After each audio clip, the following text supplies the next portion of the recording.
Novo Código de Ética Médica é o tema da nossa entrevista com o advogado Dr. Nílvio de Oliveira Batista. Acompanhe.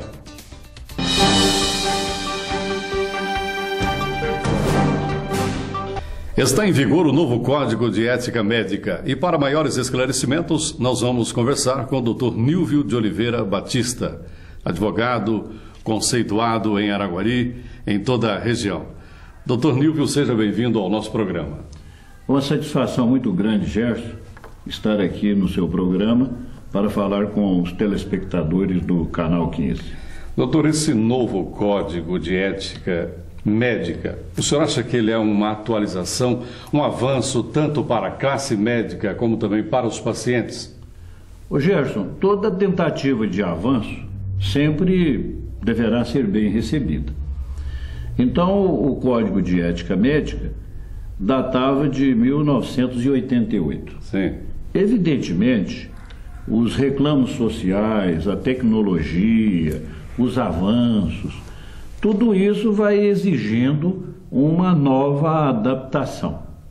Então, esta adaptação foi feita de maneira mais expressiva para que todos realmente entendam, de acordo com a exigência atual, a necessidade de atuação do médico, os preceitos éticos, o preceito fundamental relativamente a essa importante atividade que cuida da saúde das pessoas. Agora, Gerson, o que nós verificamos é o seguinte, é que todos esses preceitos que estão aqui explicitados no novo Código de Ética Médica reproduzem o que já existia no Código de Ética Médica anterior. Sim. E esses preceitos éticos, o sistema comportamental do médico, respeito à dignidade, a solidariedade humana, essa atenção, o relacionamento com o paciente, o relacionamento com os familiares do doente, todos esses aspectos, evidentemente, já partem de um conceito, de um fundamento de bom senso e de lógica. Não precisaria propriamente de ter um código de ética médica para isso. Agora, o código existe justamente para que, se surgir algum problema, a lei possa atuar, outros poderes possam atuar e o médico servir também dessa cartilha, dessa bíblia, para ele exercer melhor a sua atividade profissional. Foi bom o senhor falar isso, doutor, porque, na verdade, a medicina não é só ciência, ela é também respeito à crença e a princípios do próprio, não é? Exatamente, Gerson. Você abordou um tópico muito importante e relevante. Veja bem, na área médica, que cuida da saúde, evidentemente o médico precisa interagir com o paciente. Exatamente. E com a família do paciente. Ele exerce uma atividade também psicológica. Há exemplo de outras atividades profissionais, como, por exemplo, a advocacia. Na advocacia, não se trata propriamente ali da lei propriamente dita. Nós temos os aspectos de conveniência, de política da questão, no sentido de não afligir o nosso cliente, mas sim de tranquilizá-lo. E isso também deve ser exercitado na área médica. E é uma situação muito importante.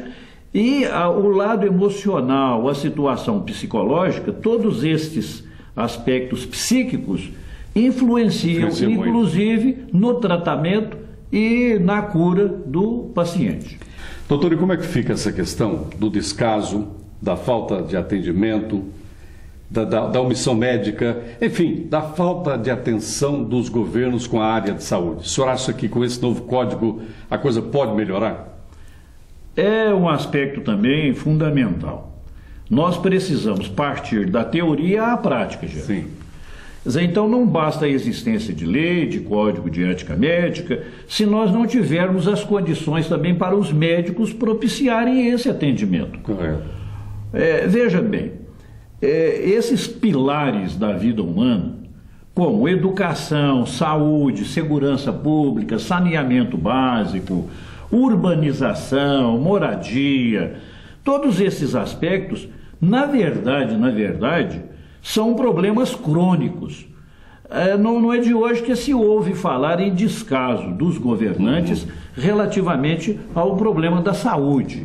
Então, a saúde no Brasil, na verdade, é precária, porque o atendimento, por falta de um apoio governamental, realmente não tem um respaldo necessário para que as atividades sejam realmente implementadas da forma correta, da forma devida. Então, não basta nós termos aí uma determinação, igual tem na Constituição Federal, que a saúde é direito de todos. Mas é só está explicitado na Constituição Federal. Acontece que os governantes, na prática, não se embrenham nesse tema. Eles não ficam absorvidos por essa situação e a saúde no Brasil chega muito a desejar filas e mais filas intermináveis nos hospitais, a falta de socorro, a omissão, enfim, uma gama imensa aí de situações negativas que complicam completamente a vida do brasileiro, principalmente numa área tão importante e que precisava de uma atenção especial, como é o caso da saúde. Agora, outro tópico também que é bastante discutido é a questão da infecção hospitalar. Como é que fica com esse novo código? Olha, Gerson, o aspecto da infecção hospitalar tem assuntos que não são propriamente abrangidos pelo Código de Ética Médica. Sim. E quando também não são abrangidos, as diretrizes gerais, os princípios gerais, norteiam a situação. Então, a respeito aí, até aproveitando aí o tema, para falar sobre a responsabilidade dos hospitais. Por exemplo, no caso de um erro médico, haveria responsabilidade do hospital ou não? Aí vai depender de cada situação. Precisa verificar se houve falha nos equipamentos do hospital, nas dependências do hospital, na parte instrumental. Se houver isso, o hospital é plenamente responsável. Precisa verificar também, no caso de erro médico, se aquele médico pertence ao quadro de facultativos daquele hospital, ao quadro médico daquele hospital. Se ele pertencer e se tiver havido um erro médico, que precisa comprovar de maneira efetiva a culpa do médico. Não basta dizer, ele foi culpado deste procedimento. Precisa se comprovar que ele realmente foi culpado. Aí o hospital será responsável. Agora, caso no aspecto aí propriamente dito aí de infecção hospitalar, também nós precisamos averiguar a real situação do paciente. Porque quando se trata de um paciente que já se encontra com uma deficiência imunológica, já se encontra muito debilitado, a saúde já muito comprometida e o procedimento médico precisa ser realizado, então o hospital não será responsável, porque aquela debilidade já comprometeu aquela situação e o procedimento médico precisava ser levado a efeito. Nesta hipótese, o hospital não terá qualquer responsabilidade. Muito bem, nós vamos fazer um rápido intervalo, voltamos após os comerciais com o Dr. Nílvio de Oliveira Batista.